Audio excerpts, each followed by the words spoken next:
আজকে এই ভিডিওর মাধ্যমে আমরা দেখব কিভাবে আপনারা ব্যালেন্স অ্যাড করবেন বিকাশ মার্চেন্ট পেমেন্টের মাধ্যমে। সো আমি চলে এসেছি আমাদের ওয়েবসাইটের মধ্যে অ্যান্ড এখানে দেখতে পারতেছেন উপরে একটা থ্রি ডট আইকন আছে, এইখানে একটা ক্লিক করে দিবেন। এরপরে অ্যাড ব্যালেন্স লেখা আছে, এই অ্যাড ব্যালেন্সে একটা ক্লিক করে দিবেন টাকা অ্যাড করার জন্য।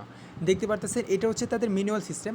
সো আপনি দেখতে পারবেন যে বিকাশ, রকেট, নগদ, ম্যানুয়াল, এখানে ক্লিক করে দিলে দেখতে পারবেন বিকাশ মার্চেন্ট পেমেন্ট লেখা আছে। এই বিকাশ মার্চেন্টে আপনি ক্লিক করে দিবেন। ক্লিক করে দেওয়ার জন্য এখানে তবু বিস্তারিত তারা দিয়ে দিয়েছে, আপনি পড়ে নেবেন। আর মনে রাখবেন যে সর্বনিম্ন $1 অ্যাড করতে পারবেন, আর যে কোনো সমস্যা হলে হোয়াটসঅ্যাপে তাদের সাথে যোগাযোগ করতে পারবেন। সো এখানে পেমেন্ট অ্যাড করার পদ্ধতিটা কি, পেমেন্ট ডেট অপশনে যে দেখতে পাচ্ছেন গোলাপি কালার যে আইকনটা আছে পেমেন্ট নাও, এখানে একটা ক্লিক করে দিতে হবে এবং আপনি অ্যামাউন্টের জায়গায় আপনি কত টাকা অ্যাড করতে চাচ্ছেন সেটা লিখবেন এবং রেফারেন্সের জায়গায় আপনার যে ইউজার নেমটা আছে এই ইউজার নেমটা বসাবেন, আমি দেখিয়ে দিচ্ছি। আর ডলার অ্যাড হবে হচ্ছে 1 থেকে 2 ঘন্টার মধ্যে অ্যাড হয়ে যাবে। ইউজার নেম কোনটা, আপনার ইউজার নেমটা আপনি নিউ অর্ডারে গেলে দেখতে পারবেন। নিউ অর্ডারে যখন চলে যাবেন তখন দেখতে পারবেন যে ইউজার নেম দেওয়া আছে, এই যে ওর ইউজার নেম, এই যে সিফাত 88, এটা হচ্ছে ইউজার নেম। এইখানে যাবেন, এইখানে অ্যাড ব্যালেন্সে যাওয়ার পরে আমি দেখিয়ে দিচ্ছি। তো আমি এখান থেকে আবার বিকাশ মার্চেন্ট পেমেন্টে চলে গেলাম। এখন পেমেন্ট নাও এইখানে ক্লিক করে দিবেন। এইখানে ক্লিক করে দেওয়ার পরে আপনি যা করবেন দেখতে পাবেন, একটু ওয়েট করবেন, এরপরে অ্যামাউন্ট চলে আসবে। এখন আপনি যদি $1 চান, তার মানে 100 টাকা। সো আপনি এখান থেকে অ্যামাউন্ট 100 টাকা লিখবেন। এরপর রেফারেন্সের জায়গায় আপনার যে ইউজার নেমটা ছিল আপনি ইউজার নেমটা দিয়ে দিবেন। সো আমি ইউজার নেমটা দিয়ে দিলাম, সিফাত 88 ছিল। সো ইউজার নেমটা দিয়ে দেওয়ার পরে কনফার্ম পেমেন্টে ক্লিক করে দিবেন। এরপর লোডিং নিবে, এটা হচ্ছে বিকাশের অফিসিয়াল যে পেমেন্ট সাইটটা আছে সেটা। এরপর আপনি কোন অ্যাকাউন্ট থেকে পেমেন্ট করতে চাচ্ছেন সেটা পেমেন্ট করে দিবেন এভাবে লিখে। সো আমি আমার নাম্বারটা দিয়ে দিয়েছি পেমেন্ট করার জন্য। এরপর একটা ভেরিফিকেশন কোড আসবে, অটোমেটিক তারা নিয়ে নিবে আপনার ফোনের মধ্যে থাকলে, এটা বিকাশ অফিসিয়াল মার্চেন্ট।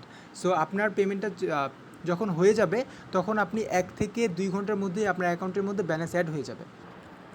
তো দেখতে পারতেছেন কোডটা বিকাশ থেকে চলে এসেছে, তো আমি কোডটা লিখে দিলাম। এরপর কনফার্মে ক্লিক করে দিবেন। সো এই কনফার্মে ক্লিক করে দিলাম। ক্লিক করে দেওয়ার পরে এখন আপনার পিনটা দিয়ে দিবেন। তো আমি আমার পিনটা হাইড করে দিয়ে দিচ্ছি। তো আমি বিকাশ অ্যাকাউন্টের পিনটা দিয়ে দিয়েছি। এরপর কনফার্মে ক্লিক করে দিতে হবে।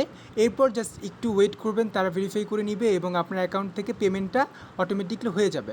দেখতে পারতেছেন যে আমাদেরকে রিসিপ্টটা দিয়ে দিয়েছে যে আমরা কত টাকা পেমেন্ট করে দিয়েছি এবং রেফারেন্স সব কিছু এখানে চলে আসছে।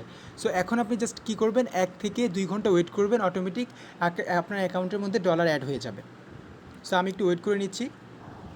তো পেমেন্টটা করে দেওয়ার পরে আমি চলে যাচ্ছি সেই আমাদের ওয়েবসাইটের মধ্যে। সো ওয়েবসাইটে যাওয়ার পরে তো আপনি দেখতে পারবেন যে আপনার ব্যালেন্স যেটা আছে আপনি এখান থেকে দেখতে পারবেন। জি, আপনি চেক করে দেখতে পারবেন যে আপনার ব্যালেন্সটা চলে আসছে, এখানে $1 লেখা চলে আসছে। সো এটা বুঝতে পারলেন যে এখান থেকে আপনি $2 মধ্যে 2 ঘন্টার মধ্যে 100% আপনার ব্যালেন্সে অ্যাড হয়ে যাবেই। সো আপনার যে কোনো সমস্যা হলে আপনারা হোয়াটসঅ্যাপ আছে, এখানে মেসেঞ্জার আছে, বা তাদের সাথে ডাইরেক্টলি কথা বলে আপনি হচ্ছে যে কোনো সমস্যার সমাধান করে নিতে পারবেন। এতক্ষণ মনোযোগ দিয়ে ভিডিওটা দেখার জন্য আপনাদের সবাইকে অসংখ্য ধন্যবাদ।